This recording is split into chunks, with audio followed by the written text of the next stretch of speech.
हमसे बात कराओ, हमारी हमारी बातों के जवाब दिलवाओ। वो नहीं बात करते हमसे। हमने भी चैलेंज किया है न्यूज नेशन टीवी के जरिए चैनल। जुड़ोगे आप किसी चुप, जैसे जैसे कुरान से। मैं जाकिर नायक हूँ। हाँ तो अब मैं आपसे ये पूछ रहा हूँ कि सपोजिटली आप जो कह रहे हो, जी, आपकी क्रेडिबिलिटी क्या है उस चीज को लेके? मैं तो एक्चुअली मैं तो कुरान से बात करता हूँ ना। कोई आप मुझे कुरान का ऐसा वर्स पढ़ के सुनाएंगे कौन सा जो पढ़ेंगे? आपका मन करे, जो आपको लगे कि ये वर्स है और देखो ये गलत है। काफिरों के लिए मौत का है। फक्तलू, सूरह तौबा की आयत 5। काफिरों को जहां देखो वहां मारो, घात लगा के बैठो उनके लिए। ये कुरान है, ये अल्लाह है। अल्लाह कभी भी नहीं कह सकता। कोई भी अगर एक इंसान अपने उसकी 5-6 औलाद होंगी, वो उन 5-6 औलादों को ये नहीं कहेगा कि तू इसको मार, तू इसको मार। वो उनको कोई ऐसा सॉल्यूशन देगा कि 5-6 सारे इकट्ठे रहें मिलके। वो उन्हें मारने का हुक्म नहीं देगा। या जो काफिर है उसे मार दिया जाए, काट दिया जाए, उसके फैमिली को लूट लिया जाए, क्या ये किस हद तक सच है? और क्या उसको इस दुनिया में जीने का हक नहीं? माशाल्लाह भाई साहब ने बहुत अच्छा सवाल किया। वो कहता है कि मुझे ये गलत फहमी है और लगता है कि गलत है कि इस्लाम में काफिर को मार देना चाहिए, काट देना चाहिए। आपको कोई भी मुसलमान ने मारा या काटा है ना? आप माशाल्लाह सही सलामत है, अल्हम्दुलिल्लाह। आपको किसने मारा, काटा? मैं जानना चाह रहा हूँ कि ऐसा कहीं है लिखा हुआ है या नहीं? Very good. ये क्या होता है कि जो लोग इस्लाम के खिलाफ किताबें लिखते, मिसाल के तौर पे अरुण शौरी का नाम सुने? अरुण शौरी जो मिनिस्टर था चंद साल पहले, बहुत किताब लिखते हैं इस्लाम के खिलाफ, बहुत मशहूर है इस्लाम के खिलाफ। लोग क्या करते, कुरान मजीद की आयत उठाते, आउट ऑफ कॉन्टेक्स्ट पस मंजर के खिलाफ लिखते, और एक आयत जो बहुत इस्लाम की क्रिटिक उछालते, वो सूरह तौबा की आयत, सूरा नंबर 9 आयत नंबर 5, और लिखते हैं कि कुरान में लिखा है जहां भी आप काफिर को पाएंगे, इनटू ब्रैकेट्स हिंदू, आप उनका कत्ल करो। आप अगर कुरान मजीद खोलेंगे, तर्जुमा पढ़ेंगे, तो उसमें लिखा है जहां भी आप काफिर को पाएंगे कत्ल करो, लिखा है। लेकिन ये आउट ऑफ कॉन्टेक्स्ट है, पस मंजर के खिलाफ है। पस मंजर जानने के लिए आपको आयत नंबर पहले से पढ़ना पड़ेगा। सूरह तौबा सूरा नंबर 9 आयत नंबर 1 से पढ़ेंगे। वहां लिखा हुआ है कि मुस्लिम और मुशरिक मक्का के, उनके बीच में एक पीस ट्रीटी थी, एक सुलह थी। ये पीस ट्रीटी, ये सुलह एक तरफा मुशरिकों ने तोड़ दिया मक्का के।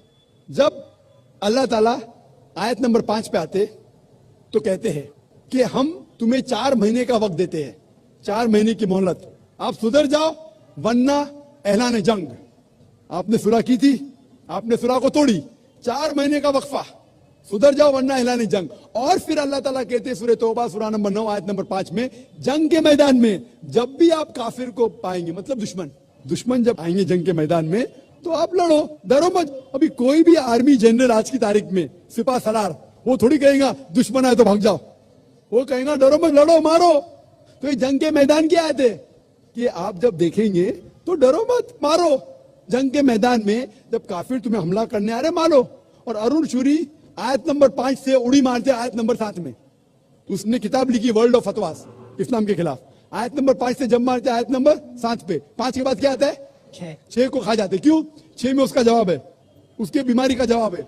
आयत नंबर 6 में सूरह तौबा के अल्लाह ताला फरमाते कि अगर कोई काफिर सुलह चाहता है, उसे छोड़ मत दो, उसे ऐसी अमन के जगह पर महफूज पहुंचाओ। क्या कहता है अल्लाह ताला? अगर कोई काफिर सुलह चाहता है, अमन चाहता है, उसे छोड़ मत दो, उसे संभाल के हिफाजत के साथ महफूज जगह पे जाके छोड़ो। Escort him to a place of security. आज का सिपा सलार सबसे दयालु क्या बोलेगा? दुश्मन को जान दो। यहाँ अल्लाह ताला कहते सिर्फ छोड़ो मत, ऐसी जगह पे लेके जाओ हिफाजत के साथ जहां वो महफूज है। समझना? तो ये कुरान क्या आयत है? तो इन लोग पसे मंदिर के खिलाफ कोट करते, और जहां भी जिहाद के आए थे, जंग के मैदान में जब आप मिलते गैर मुस्लिम से, वो आपको कत्ल करने आ रहे, कत्ल करो। उसके बाद फौरन आप पढ़ेंगे सूरह अनफाल सूरा नंबर 8 आयत नंबर 60 के बाद 61 में लिखा है अमन बेहतर है। महाभारत में कत्ल करने के कितने श्लोक आते? कितने? हजारों, कुरान से कई ज्यादा। तो महाभारत जानते हैं आप ना? जब मैं हिंदू से पूछता हूं महाभारत में झगड़ने के कितने, लड़ने के कितने श्लोक है, तो वो हिंदू मुझसे कहता है के खिलाफ मैं कुछ नहीं कह रहा, क्योंकि हमारे धर्म में भी धर्म युद्ध है। सुनिए मेरी बात ना, धर्म युद्ध है बराबर। तो हिंदू मुझसे कहता है ये जो धर्म युद्ध है क्या है? बातिल के खिलाफ है। वो बातिल को झगड़ने का लिखेला महाभारत में। तो मैं कहता हूं कुरान में भी वही लिखा है, किसका कत्ल करो? जो धर्म के खिलाफ है। आप समझे ना? धर्म युद्ध मतलब हक और बातिल के खिलाफ झगड़ा। तो बातिल को कत्ल करने का लिखा गया महाभारत में, वही लिखा है और कुरान अगर में। और भगवत गीता, भगवत गीता जानते, सबसे ज्यादा पढ़ी जाने वाली किताब भगवत गीता। श्री कृष्ण अर्जुन को सलाह देते हैं।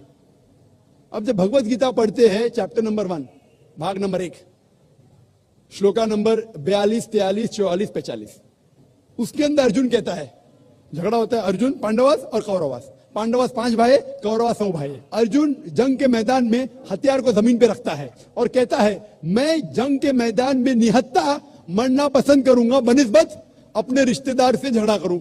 उसके फौरन बाद, चंद श्लोक बाद, भगवत गीता भाग नंबर 2 श्लोका नंबर 2 और 3 में श्री कृष्ण कहते, क्या कहते, ए अर्जुन, तू बुज़दिल कब से हो गया? ये गलत ख्यालात तेरे दिल में आए कैसे? तू नपुंसक कैसा हो गया? इंपॉर्टेंट। श्री कृष्ण अर्जुन को क्या बोलते हैं? इंपॉर्टेंट, नपुंसक। कौन कह रहा है? श्री कृष्ण अर्जुन से। बुज़दिल कब से हो गए? क्षत्रिय का धर्म है डरना। फिर भगवत गीता भाग नंबर 2 श्लोका नंबर 31, 32 और 33 में कहते, क्षत्रिय का धर्म है लड़ना। अगर आप नहीं लड़ेंगे तो आप सफलता पाएंगे नहीं। क्षत्रिय वो खुश नसीब है जिसे लड़ने का मौका मिलता है। और अक्सर लोग कहते हैं, एतराज करते, इस्लाम के दुश्मन, क्रिटिक्स, हमारे अल्लाह के रसूल ने एक हदीस में कहा था कि जिहाद के मौके पे जब मुजाहिद जंग के मैदान में जाता है, उसका कत्ल होता है तो वो जाता है जन्नत में। लिखा है सही बुखारी में, किताब जिहाद, जिल्द नंबर 4, हदीस नंबर 46, कि जंग के मैदान में जब मुजाहिद जाता है, उसका कत्ल होता है तो वो जाता है जन्नत में। और अगर वो जिंदा वापस लौटता है तो उससे दुनिया की दौलत मिलती है। अक्सर लोग बोलते, कैसा मजहब है, लड़ने पे, कत्ल करने पे जन्नत जाएगा? गलत मजहब है।